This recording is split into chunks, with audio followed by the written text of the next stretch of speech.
Bonjour et bienvenue sur mon podcast On va en parler. Et de quoi on va parler, je vais vous le dire tout de suite.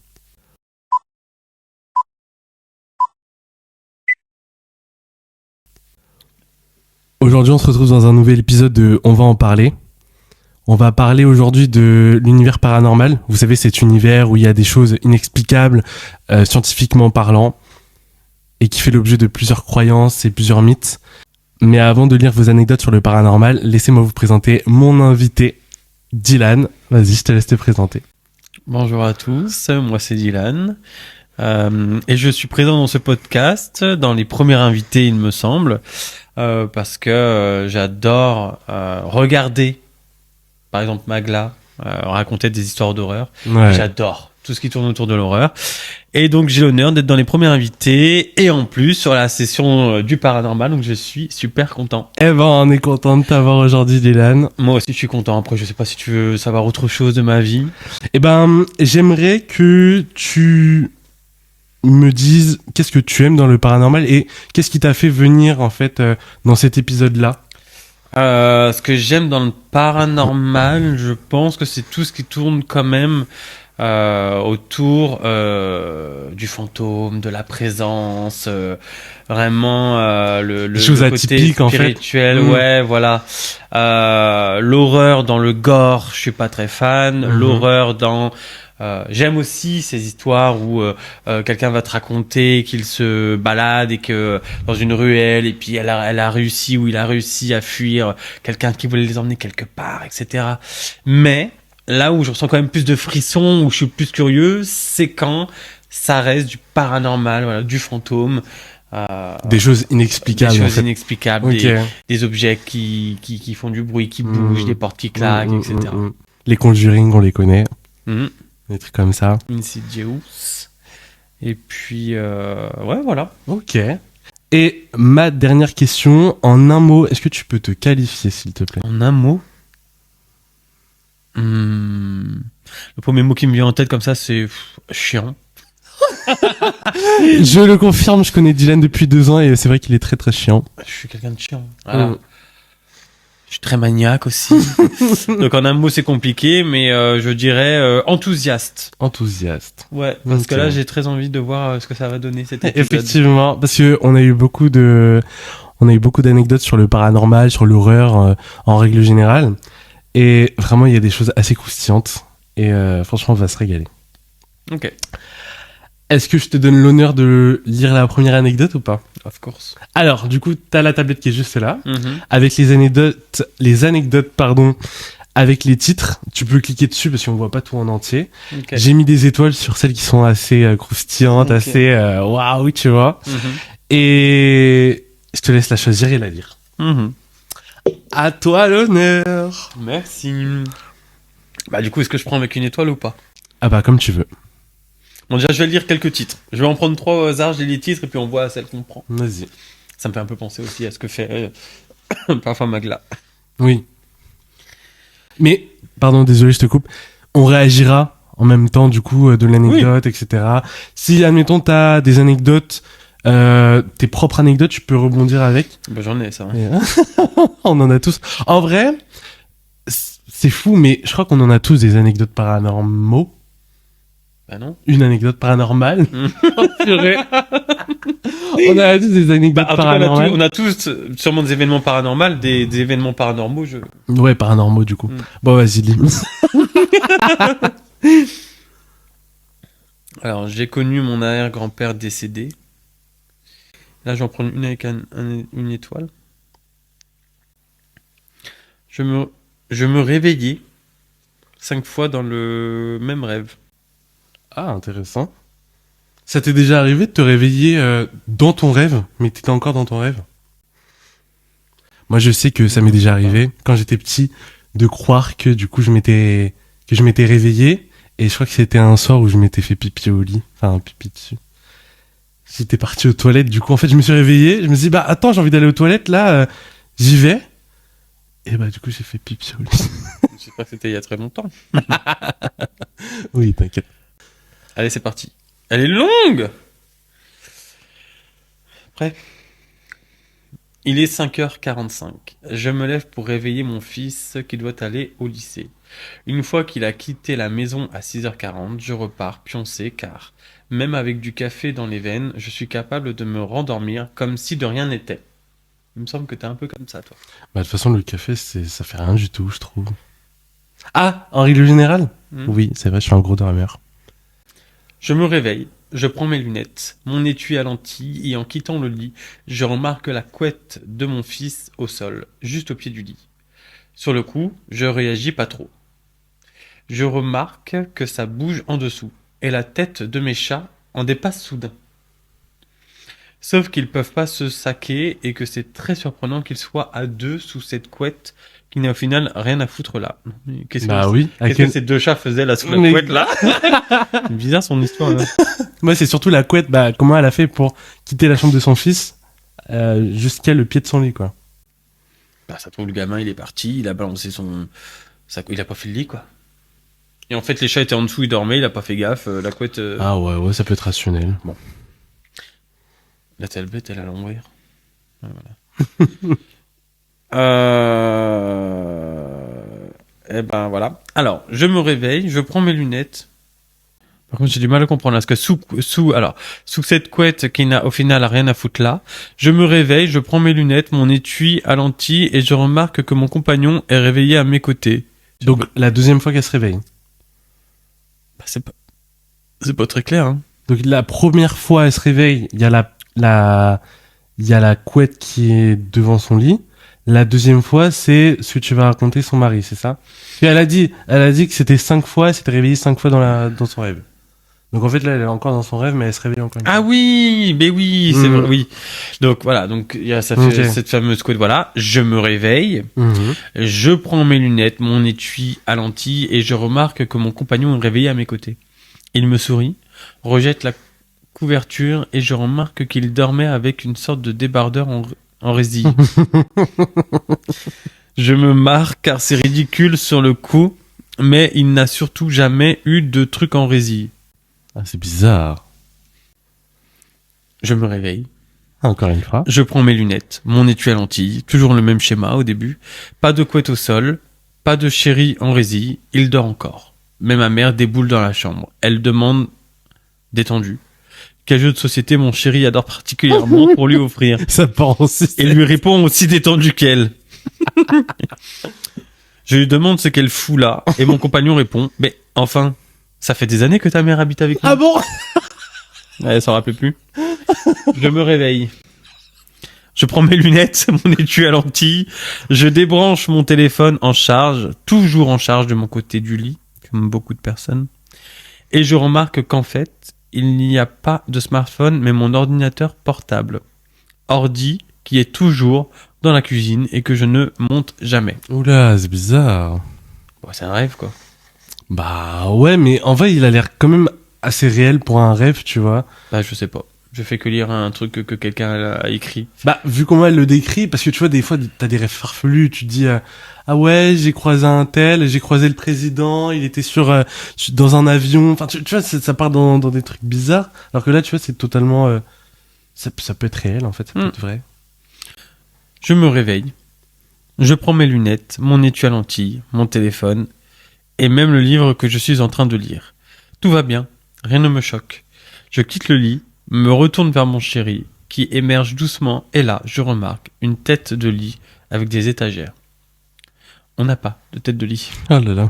Je crie, mon chéri me demande ce que j'ai, je lui réponds, j'arrête pas de me réveiller et je dois encore dormir, c'est pas possible.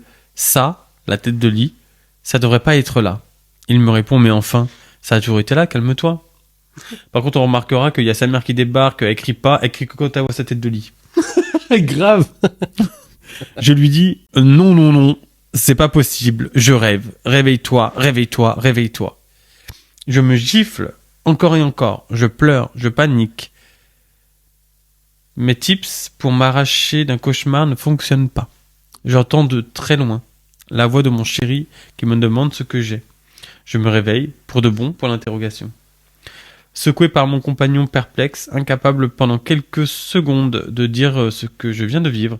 J'ai dû vérifier plusieurs fois que tout soit bien à sa place avant de vraiment commencer ma journée et de raconter ces réveils successifs. Ça ne m'était jamais arrivé, me réveiller autant de fois pour être de nouveau dans un rêve. J'ai un relatif bon contrôle sur mon sommeil en général. Je sais m'obliger à dormir quand il le faut. J'arrive à faire des rêves lucides ou à m'extraire tranquillou d'un cauchemar. Mais là, c'était absolument pas la même sensation et rien ne marchait pour m'y échapper. C'était comme si on m'avait téléchargé dans une version alternative de la réalité et à chaque détail différent de la normale que je remarquais, on me téléchargeait automatiquement dans une nouvelle configuration plus ou moins exacte jusqu'à la bonne. C'est fou. En vrai, des fois, on pense à paranormal, on se dit, ah ouais, c'est des fantômes, etc., des objets en lévitation, etc. Mais c'est vrai qu'il y a aussi, pardon, un côté où t'as des rêves, des fois prémonitoires, etc. Et ça relève du paranormal, en vrai. Admettons des rêves où tu vois des personnes décédées qui te parlent, et après tu te réveilles, et en fait, tu te rends compte que ce que la personne t'a dit, c'est vrai. Enfin, t'as plein de trucs comme ça. Et après, une version un peu plus plausible, c'est que des fois, quand t'es malade, tu vois un peu des choses assez bizarres quand tu rêves et tout. C'est là que tu fais des rêves un peu farfelus. Je sais pas si toi aussi ça te l'a déjà fait. Non. Après, je sais que oui, j'ai l'impression d'avoir déjà fait quelques rêves prémonitoires. C'est fou, ça. Ouais. Mais en tout cas, des rêves où il s'est passé des choses qui se sont confirmées dans le futur et que j'avais gardé en mémoire. Okay. Surtout. Je commençais à noter quelques rêves. Parce que depuis très très longtemps, ça m'était arrivé.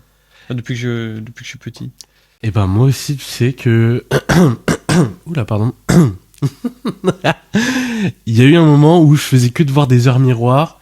Et du coup, je les notais à chaque fois. Et je notais aussi mes rêves, parce que pour moi, c'était lié. Et ouais, franchement, j'en voyais plein. Et du coup, à chaque fois, je notais en fait les heures miroirs que je voyais. Je mettais un bâton à chaque fois que je la voyais dans la journée. Et celle que je voyais le plus, je regardais la signification. Pareil pour le rêve, je demandais la signification à chaque fois sur Internet. Et des fois, t'as des trucs de fou. Et t'as des choses qui sont vraiment réelles et qui représentent vraiment ta vie, quoi. Franchement, je trouve ça très, très, très... C'est vraiment un autre monde. Comment tu fais pour, en fait, interpréter un rêve? Tu vois, sur quelle base? Comment tu fais? Bref. Alors, prochaine anecdote. C'est à toi de lire du coup. Oui. J'hésite entre j'ai connu mon père décédé et l'ombre à la fenêtre. Je crois que le grand-père décédé, il m'intrigue. Vas-y. Moi, j'aurais pris l'autre. Mais je la prendrai tout à l'heure, au pire. Oui, vas-y. On lit combien d'histoires, du coup? Il y en a pas mal, donc on verra. Ok. On verra. Alors, j'ai connu mon arrière-grand-père décédé. Je crois pas du tout au paranormal, mais quand j'étais gosse, j'ai vécu un truc pour lequel je ne retrouve toujours pas d'explication, et ma famille non plus. J'avais un arrière-grand... Non, pardon. Ça commence mal. J'avais une arrière-grand-mère paternelle à qui on rendait visite de temps en temps. Peut-être 3 ou 4 fois par an. Elle est décédée quand j'avais 8 ans, donc je me rappelle assez bien quand même. Je me souviens de sa maison, des petits gâteaux qu'elle nous donnait, de ses meubles en bois massif, et de mon arrière-grand-père. Je me souviens que quand on arrivait devant chez eux, il était presque toujours assis sur son perron, en train de fumer sa clope, et qu'il avait un tel accent de paysan du fin fond de la campagne que je ne comprenais rien de ce qu'il disait. Fumais-tu, bien évidemment. Tac, tac, tac. Il était grand, très sec, il avait la voix rock. Il ne nous calculait pas en général. On rentrait voir mon arrière-grand-mère. Rock. Rock. C'est pas un rocker. Rock. Il faisait sa petite vie sans vraiment faire cas de notre présence. Genre comme s'il les calculait pas et tout, c'est bizarre. Mon arrière-grand-mère est décédée et nous ne sommes plus jamais allés dans cette maison. Et puis quelques années plus tard, j'étais ado et je me retrouve invité à un repas de famille chez ma grand-mère paternelle avec mon père. Et nous parlons du bon vieux temps, pardon. Ma grand-mère me dit, tu te souviens de ma mère? Donc de son arrière-grand-mère. Et je lui réponds que oui, bien sûr, et je me souviens bien de son père aussi. Oh putain, oui. Et là, elle va dire qu'en fait, le grand-père, l'arrière-grand-père, il est mort depuis très longtemps. Je décris les souvenirs que j'ai de lui, les cigarettes, l'accent paysan, sa façon de casser dans la grange sans nous calculer, de se casser dans la grange sans nous calculer. Sauf que mon arrière-grand-père est mort 2 ans avant ma naissance. Donc en fait, effectivement, elle est pas censée le connaître en fait. Ma mamie a failli tomber de sa chaise quand j'ai décrit son père parce que ça correspondait à 100% à ce dernier. Elle a peut-être vu des photos, des vidéos. Et Du coup, elle a fait un transfert. Ça se trouve, mais enfin, de là à décrire parfaitement, de là à ce que la grand-mère, elle a failli tomber de sa chaise tellement en fait elle la décrivait bien. En fait, tu vois, à partir d'une photo, tu peux pas décrire le caractère de quelqu'un, ses habitudes, etc. Tu vois. Donc à mon avis, je sais pas. Ouais, étonnant. Ouais. Elle a eu des visions peut-être. En 2018, alors que je fouillais dans le bureau de ma grand-mère, qui venait à son tour de décéder, oula, bah tout le monde est décédé. J'ai vu pour la première fois une photo de mon arrière-grand-père. Ah, la première fois, donc en fait, elle avait jamais vu de photo de lui. Et je l'ai tout de suite reconnu. C'était bien lui que je voyais chez mon arrière-grand-mère quand j'étais gosse. J'en suis sûr. Du coup, je saurais jamais si j'ai vu un fantôme, si j'ai halluciné, ou si toute la famille s'est trompée sur la date de sa mort. Si vous avez une explication logique à m'apporter, n'hésitez surtout pas, parce que cette histoire me turlupine encore aujourd'hui. Et bah tu m'étonnes. Ouais. C'est chaud. Donc en fait, ça se trouve, en fait, elle allait chez son arrière-grand-mère, son arrière-grand-père qui était décédé depuis, parce que elle avait 8 ans quand c'est ça? Oui, je crois, ouais. Oui, c'est ça. Ouais, je crois. Non, on a peut-être fait un transfert avec l'autre anecdote. Non, il n'y a pas... Ah si, voilà.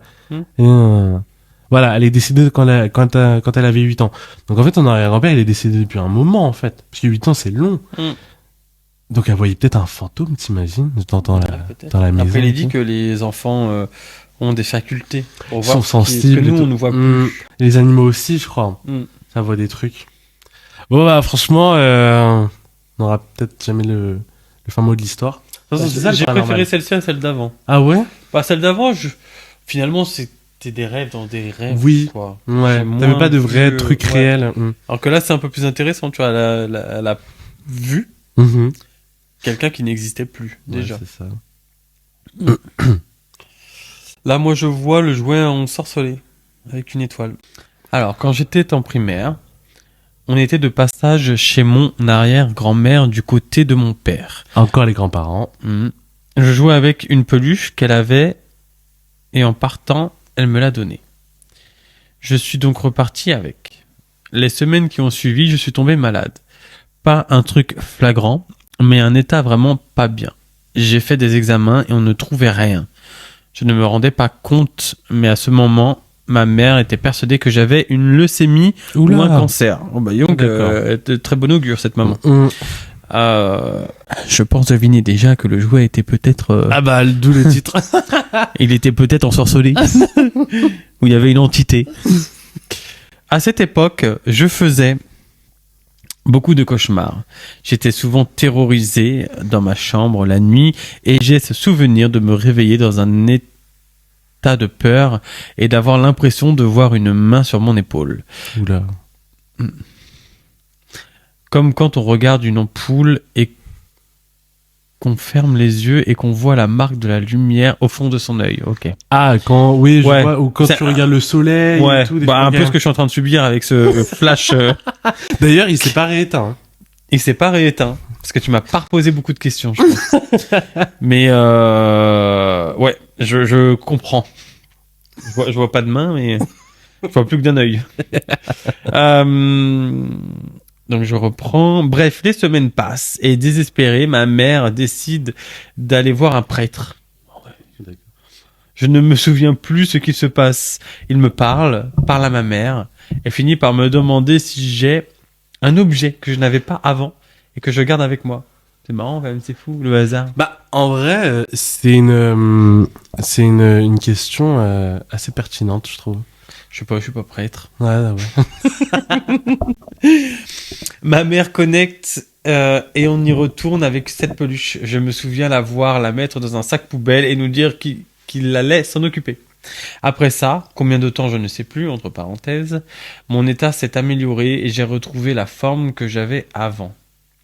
J'apprendrai bien des années après que dans cette maison, on y a vécu 3 ans, ma mère entendait très souvent des bruits et d'autres choses. Entre parenthèses, mère au foyer, elle était donc à la maison seule la journée. Le prêtre en question, lui, avait dit de faire des prières le soir après tout ça. Et j'apprendrai aussi que cette arrière-grand-mère, du côté de mon père, rappelons-le, détestait, méprisait ma mère, qu'elle avait toujours considérée comme n'étant pas à la hauteur de mon père. Ma mère est persuadée que cette vieille peau nous a fait du mal. Morale de l'histoire, n'acceptez pas les cadeaux de tout le monde, sinon vous allez finir comme moi. Bon. Donc du coup, cette arrière-grand-mère a visé la mère en passant par l'enfant, quoi. Super, c'est super sympa. C'est chaud. Famille pas toxique. Je ferais Ça, un thème sur les familles toxiques. C'est ce que j'allais dire, ça pourrait faire un bon thème, ça aussi, je pourrais encore être un invité. Ne spoilons pas. Non, mais tu sais que j'ai une anecdote, par rapport au fait d'être malade, etc. En possédant quelque chose qui n'est pas à nous, ou en ayant touché quelque chose, etc. Tu vois. La barre de métro à Paris, par exemple. Non, non. En fait, je vous explique. Donc, j'étais chez ma grand-mère, du coup, côté maternel. Et en fait, avec sa voisine, elle s'entendait pas. Il y avait un lien très, très conflictuel, voilà. Et un jour, j'étais au niveau de la cuisine, en fait. Et dans la cuisine, il y avait une fenêtre qui donnait, en fait, sur la rue. Donc, je voyais ce qui se passait dans la rue. Devant, là, le portillon, etc. Il y avait un petit portillon et tout. Et là, je reconnais la voisine qui passe devant la porte. Devant le portillon que je vois à travers la fenêtre. Quoi? Qu'est-ce qu'elle a abandonné en face de chez vous? Eh bah, sa poubelle. Elle avait une bouteille de liquide blanc à l'intérieur. Je sais pas ce que c'était, une bouteille avec un fond de liquide. Et là, qu'est-ce qu'elle a fait? Elle s'est arrêtée. Elle a ouvert la bouteille. Elle a balancé le produit sur la porte. Et après, moi j'ai oublié ça. J'en ai parlé à ma grand-mère. Du coup, elle a mis, je sais plus ce qu'elle a mis en fait pour peut-être du sel, je sais pas. C'est commun le sel pour éloigner tout ce qui est esprit, etc. dans tous ces mythes-là. Et je me souviens que le lendemain, pour aller à l'école, en fait, je marche dessus. Oh. Et là, pendant une semaine... Elle avait mal nettoyé, la grand-mère. Ah bah. Peut-être que le sel n'était pas assez puissant pour la sorcellerie qu'elle avait déposée. Mais en tout cas, j'ai été malade pendant une semaine au moins. Quand je te dis, je voyais des hallucinations. En fait, je voyais que mes os. En fait, c'était comme si je touchais, mais j'avais plus de peau. En fait, je voyais que mes os, etc. Même mes yeux et tout, je voyais trouble. Je crois qu'il y a même un moment donné, je suis parti aux toilettes et tout. Et là, tu vois le creux de la porte, je vois qu'il y a une ombre qui me regarde comme ça. Oh, c'était horrible, mais vraiment malade comme je ne sais quoi. Et franchement, ça a mis du temps à ce que ça s'estompe. Et non. Et je suis persuadé encore aujourd'hui que c'est à cause du truc sur lequel j'ai marché. C'est fou ça. Ouais, grave. J'étais pas au courant de cette histoire. Ah bah. Maintenant tu sais. Il y a aussi beaucoup de trucs sur les bijoux, etc. Quand tu les prends en brocante, vide-grenier, etc. Faut faire attention à ça. Savoir qui les a apportés et tout auparavant, ça peut être les bijoux. De pas porter les bijoux de n'importe qui et tout. Il y en a beaucoup qui les font purifier ou je sais pas quoi par un prêtre ou je sais pas. Anecdote suivante, de l'ombre à la fenêtre. Ça fait un lien avec ce que tu disais juste avant en plus. Ouais, par rapport à la fenêtre et tout. La voisine folle. Alors, il y a environ 3-4 ans, je travaillais en restauration et j'avais l'habitude de rentrer assez tard chez moi. J'habitais très loin.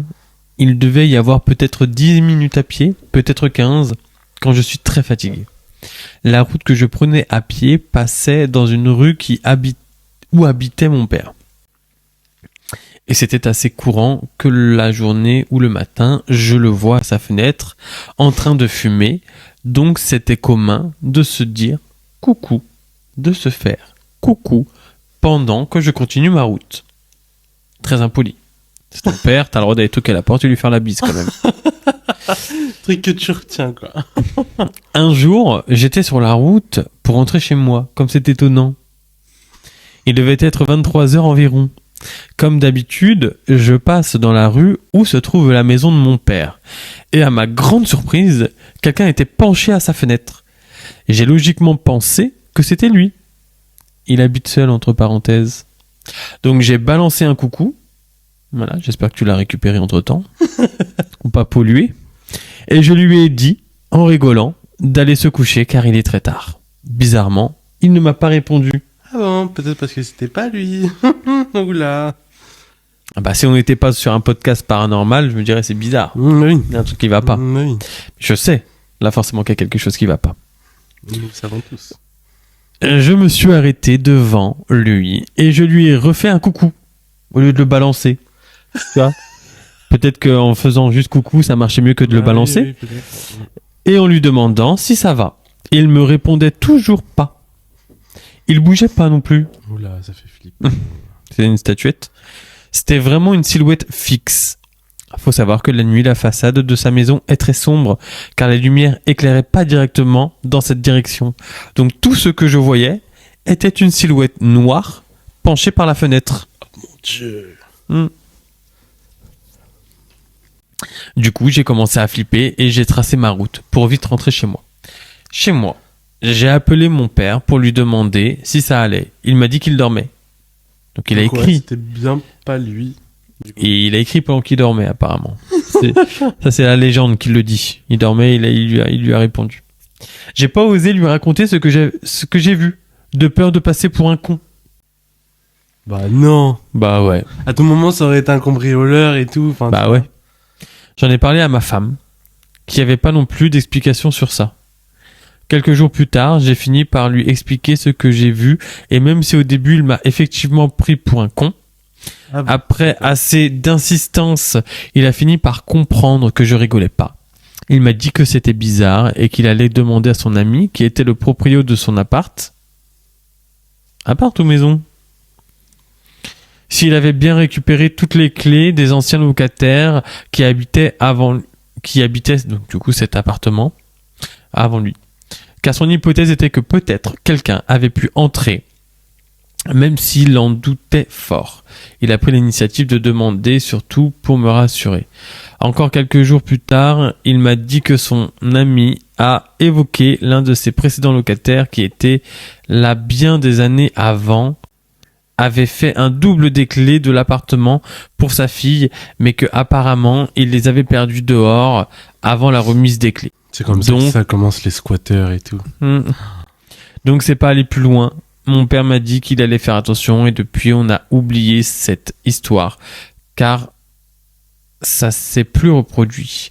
J'ai aucune explication sur qui était la personne, si j'ai pas finalement halluciné, même si je suis certain que non. Je sais qu'en revenant du travail tard, je faisais toujours attention à guetter pour voir si j'allais revoir cette silhouette, mais c'est jamais arrivé. Puis ensuite, j'ai changé de boulot, donc je ne passais plus par cette rue et mon père a déménagé. Et je voudrais juste revenir parce que j'ai l'impression qu'il parlait d'une maison au début. Ça s'est transformé en appartement ? Ça se trouve en fait en disant la maison, chez mon père, la maison de mon père, ou admettons, moi je dis dans ma maison, mais c'est un appartement, enfin tu vois. Peut-être où il a. Ouais, je passe dans la rue où se trouve la maison de mon père. Ouais, bon, d'accord. Bon, ouais. Ok. Oui, bon, en soi, c'est peut-être juste. Ouais, voilà. Mais on saura jamais si c'est une vraie ombre. Ou si c'est une vraie personne, ou si c'est une ombre. Si c'est quelqu'un qui est rentré par... effraction. même pas par effraction, du coup. Mais parce si la personne avait les clés, c'est pas de l'effraction. Ça se trouve, il y avait un portail, tu vois, ou ça se trouve, il y avait un badge à passer, une première porte à passer, c'est là qu'il a vu la personne.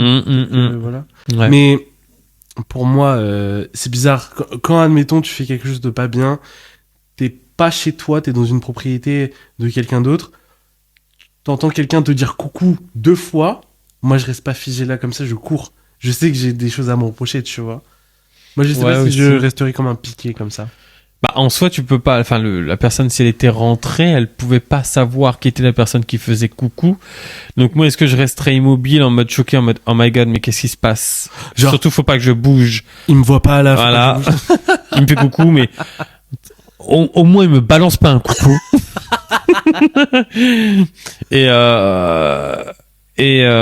Je sais pas. Faudrait qu'on teste. Tester quoi? Bah, de cambrioler, de voir si, si en me faisant coucou, comment je réagis. C'est la seule solution. Oh, je- Bah voilà. Bah c'était intéressant. Ouais, grave. En fait, c'est le côté mystérieux à la fin. Tu sais pas, en fait, là, si c'est une ombre ou si c'est une vraie personne qui cambriolait. Si c'est une personne qui qui a essayé de cambrioler, franchement, c'est chaud. Ouais. Non mais son père se serait rendu compte si il manquait des choses. Oui. Mais bon, il aurait rien pu faire. Et va trouver la marque d'effraction, quoi que ce soit, si la personne elle a les clés. Ah oui, en Si la plus. personne, c'est l'ancienne locataire. Ouais bah oui, mais tu peux rien faire. Mais grave. Ouais. L'assurance et tout, là. Bah là on est trop factuel là. T'as déjà été cambriolé ou pas? Non, Jamais. jamais. Moi, Je touche du bois parce que enfin de la peau de oui. singe. Je savais pas que t'étais en bois. Ça me fait penser à une anecdote, mais vraiment j'étais tout petit, je me souviens de rien. C'est mes parents qui me l'ont raconté, donc quand j'étais un peu plus un peu plus vieux, on était partis chez mes grands-parents, du coup qui habitent dans le nord de la France, et nous on habitait en région parisienne. Et en fait, on était partis là-bas pour passer un Noël. Et en fait, mon oncle était de passage pour donner à manger aux chiens, etc. Tu vois, parce qu'à l'époque, on avait un chien. Et en fait, quand il est passé pour donner à manger aux chiens, il était tard, tu vois, c'était la nuit, quoi. Il venait après le travail. Et là, en fait, il a vu la porte ouverte, je crois, et toutes les lumières étaient allumées. Je crois qu'il y avait l'alarme qui sonnait, peut-être. Je sais plus. On m'a raconté ça il y a tellement longtemps. Et ils étaient partis, ils avaient cambriolé, quoi. Et parce que bah mon père en fait il avait pas il fait comme tout le monde fait là. Il laisse les volets ouverts pour faire genre il y a quelqu'un. Sauf que Ouais. bah en fait les gens ils ont vu qu'il y avait personne du coup au fur et à mesure.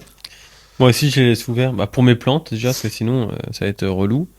Et Oui, parce mais- que je me dis si je ferme tout ça se voit trop mais bon. Après dans une maison c'est pas pareil. Ouais. Alors que quand t'es dans une résidence dans un appartement dans un immeuble non tu comprends pas tu vas c'est trop facile de se faire entendre si admettons tu casses une fenêtre ou si tu entres par infraction les gens ils vont s'inquiéter ou peut-être après ça se trouve t'as des voisins qui s'en foutent de ta gueule mais bon. Toujours écouter ses pressentiments ça me tente C'est quoi? toujours écouter ses pressentiments Et il y a quoi d'autre? même la vessie pleine je n'irai pas ça c'est trop J'aimerais bien en dernière histoire une histoire qui fait bien peur genre. Vraiment paranormal, fantôme. le voisin décédé me rendait visite la nuit tu vas lire celle-là après Ça c'est pas mal. grave. Ah j'en lis encore une? Ouais, tu vas lire le voisin décédé, me rendre Ok. visite. Et après, on va finir sur ces mots. Et moi, je vais Ok. lire juste avant, toujours écouter ses pressentiments. Ok. Elle est courte, ça va. Elle est courte. Ça, c'est grave vrai d'écouter son sixième sens ou ses pressentiments, etc. Des fois, ça peut, tu vois. Alors, je devais avoir 20 ans, c'était mon premier appartement. J'étais dans ma chambre, porte fermée. Il y a eu 2 énormes coups à la porte de la chambre. Du genre quelqu'un qui frappe, mais super fort. J'habitais tout seul. Et une deuxième fois, dans le même appart, mon ex-copine dormait dans le lit et je devais aller bosser. Donc j'essaie de ne pas trop la réveiller et je descends. En sortant de l'immeuble, j'ai un sentiment super bizarre et une voix intérieure qui me disait, en gros, il faut absolument que tu remontes lui dire au revoir. Donc au revoir à son ex-copine, j'imagine. Ouais, donc dans ces moments-là, même si en vrai il n'y a aucun enjeu, à part le fait d'être en retard, franchement j'aurais écouté mon pressentiment, enfin mon machin. Donc voilà, une petite voix dans sa tête qui lui dit de remonter. Donc je suis remonté, et elle était en boule dans un coin dans la chambre, à moitié nue, en pleurs, mais vraiment en gros sanglots, et elle n'arrêtait pas de me répéter. Il me regardait, il était en train de me regarder. Attends, pourquoi elle était nulle? Bah elle sortait de son lit, peut-être elle était en pyjama, enfin tu vois. Il y en a qui dorment nus, hein. Oui, non, mais d'accord, mais bon, ok, très bien. Après, peut-être que c'est dans le truc. Après, il n'y a pas de suite. D'accord. Voilà. Ah, c'est fini? Ouais. Elle était peut-être dans un état second. Enfin, c'est Il bizarre. y a un goût d'inachevé, là. Ouais. Du coup, j'ai pas trop compris l'histoire, là. Et ben, en fait, il partait bosser, le mec. Et il a eu un pressentiment de putain, faut que je retourne voir mon ex-copine dans l'appartement qui a été dormir. Et quand il est monté, bah, il a vu sa petite copine dans un coin de la chambre recroquevillée sur elle et tétanisée. Bon.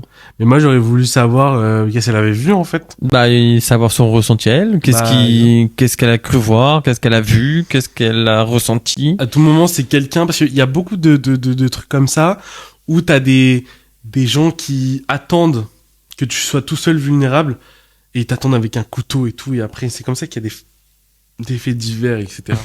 Ouais. Bon. C'est sûr. Bon. Ouais, moi, je suis intrigué. Bah, on n'aura jamais la suite, hein. Bah, c'est ça. Donc, je finis par... Le voisin décédé me rendait visite la nuit. Elle est pas très longue, donc... Le meilleur pour la fin, peut-être. Peut-être. Alors, j'ai grandi dans une maison hantée. Donc il en faut beaucoup pour que quelque chose de paranormal m'effraie vraiment. Voici la seule fois où j'ai vraiment eu peur.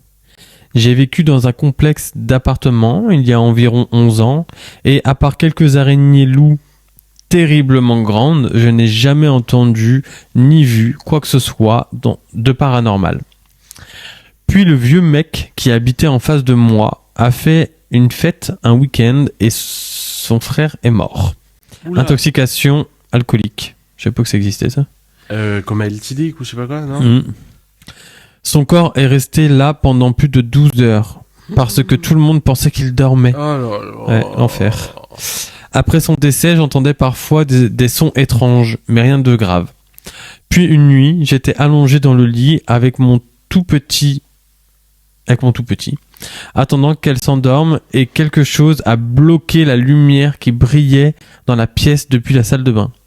J'ai relevé ma tête de l'oreiller et j'ai regardé vers la porte et il y avait une masse noire. Là, j'ai des frissons. Là. Une masse noire qui avait vaguement la forme d'une personne dans l'embrasure de la porte. Oh, là, j'ai des frissons. Là, tu vois, c'est une sensation très désagréable. Ouais. Que je me projette, j'imagine, à sa place. Tout mon corps a commencé à picoter et j'ai fermé les yeux pendant un moment parce que j'étais terrifié et je ne savais pas si c'était une vraie personne qui était entrée par effraction ou quelque chose de paranormal. Tiens, on parlait de l'effraction juste avant. J'ai rouvert les yeux et il avait disparu. Alors j'ai sauté du lit, j'ai attrapé mon fusil de chasse. Ah oui, d'accord. Ah, d'accord. Et quelques cartouches et je suis parti après. La seule porte de l'appartement avait encore les 2 serrures verrouillées et la chaîne était toujours en place. Les fenêtres étaient fermées et verrouillées. J'ai vérifié sous chaque lit, dans tous les placards. Je n'ai rien trouvé. J'ai à nouveau entendu des bruits après cela, mais je n'ai plus jamais rien vu. Et déménagé quelques mois plus tard, à la fin de mon bail. C'est chaud. Et du coup, bah, à mon avis, tout le monde va se poser la question, est-ce que c'était le voisin décédé? Ouais, le frère. Le frère. Qu'est-ce qu'il ferait là, lui? Ça trouve, il avait déjà des vues sur elle. Et du coup, là, il a tenté, il a osé. Par contre, c'est chaud. Hein. Intoxication alcoolique, je savais pas que ça existait, ça. Mais de toute façon, boire Faut de que je l'alcool, cherche. c'est pas bon. Mhm. De toute façon, boire de l'alcool à foison, c'est pas bon. Oui, non, mais ça, c'est sûr. Enfin, d'en arriver à mourir, à moins qu'il était allergique, mais... Après, tu peux faire des intoxications à plein de trucs. Hein. Mm. Ça, ouais, vraiment. Mm. Ça me fait penser à un truc. Je te l'avais peut-être déjà raconté. J'étais en classe de mer. En classe de mer, j'étais en CP, peut-être CE1. J'étais peut-être en CE1. On était en classe de mer. On était en Bretagne. Donc, pour cette classe de mer-là. On était dans une auberge. On avait des chambres. On était 4 par chambre, à peu près. Et il y avait des bruits de couloir, en fait, qui disaient qu'il y avait un voleur d'argent. Parce que nos parents, du coup, nous ont donné de l'argent de poche pour nous acheter des petits souvenirs, etc. Donc, il y en avait un qui s'amusait à voler, à mon avis, dans les portefeuilles de tout le monde. Donc moi, ça m'est resté en tête. Je me dis, oh oula, faut que ça, à la limite, si j'avais pas mon porte-monnaie sous mon oreiller quand je dormais, etc. Voilà. Et là, il y a un soir, on va tous dormir, etc. Voilà, dans mon lit. Ah, vous dormiez tous dans ton lit? Voilà, exactement. Non, mais on avait des lits superposés. Il y avait 2 lits superposés, donc 4 lits, une place. On était 3 dans la chambre. Moi, j'étais au rez-de-chaussée, au niveau d'un des lits superposés au rez-de-chaussée. Et j'avais vu sur la porte, dans un coin de la porte, enfin, vu sur la porte. Et là, je me retourne, donc j'étais face au mur, en fait, de base. Je me retourne dans mon sommeil, comme ça, j'ouvre les yeux. Et là, je vois un homme assis dans ce coin qui dormait, on aurait dit, enfin, soit mort, soit il dormait. Genre, il était comme ça. Genre, C'est quoi cette histoire là? et là, direct, bah, dans mon esprit d'enfant, purée, c'est le voleur de monnaie et tout, c'est le voleur d'argent. C'est peut-être bien pire que ça. C'est peut-être un voleur d'âme. Oh mon dieu. Et là, je regarde comme ça et tout. Je me dis, oh purée. Je suis tétanisé, vraiment, je bouge pas. Ouais, bah j'imagine. Et qu'est-ce que je fais? Je ferme les yeux et j'essaie de me retourner, mais très, très, très doucement pour pas réveiller cet homme qui était assis au bout de la pièce. Oh là, je vois Ah, l'angoisse. c'est horrible. Ah, c'est horrible, c'est horrible. Et là, je me dis, oh purée, faites qu'il parte et tout. Et dans ma tête, j'étais en train de me dire, faites que je dorme aussi, parce que comme ça va passer vite, et voilà, comme ça, je vois pas ce qui se passe. Enfin, tu vois, enfin, vraiment, voilà. Et là, peut-être une éternité après, tu vois, dans ces moments-là, il peut se passer 1 minute, alors que dans ta tête, c'est 10 minutes, quoi, tu vois. Et là, je me retourne, et le mec n'est plus là. C'est horrible. Ouais, c'est bizarre. Et bizarrement, mais par contre, bizarrement, il ressemblait à un des profs qui était là. Et il y a eu de l'argent de volé cette nuit-là ou pas? Non. J'ai tout compté après, j'avais pas... Ok. Non. Non, mais pas forcément toi, mais les autres. Ah bah, mes collègues, je sais pas. Je sais pas. Ok. C'est chaud. C'est chaud. Mm. Voir des ombres et tout, des trucs... et tu dis, mais non, mais c'est pas réel. Et bah si, c'est en face de toi, quoi. Ouais. Est-ce que ça t'a plu? Ouais, c'était vraiment cool. C'était Une bien. première expérience intéressante. Ouais. L'anecdote qui t'a donné le plus de frissons? Bah, c'est celle que j'ai lue, moi. Le voisin décédé qui rend visite. Ouais. Et ben, pour ma part, je dirais que c'est la même, peut-être. Je dirais que c'est la même. Ouais, la même que toi. Ouais, celle qui m'a donné le plus de frissons, c'est celle-là. Ouais. Et bah, sur ces mots, on va vous laisser. Peut-être à une prochaine fois, Dylan. Peut-être. Bah ouais. on Avec reverra grand Dylan. plaisir. Ouais, en tant qu'invité. Si cet épisode vous a plu, vous inquiétez pas, il y en a plein d'autres qui arrivent. Partagez, abonnez-vous, vous connaissez déjà le discours. Et je vous dis à la prochaine sur le podcast, on va en parler.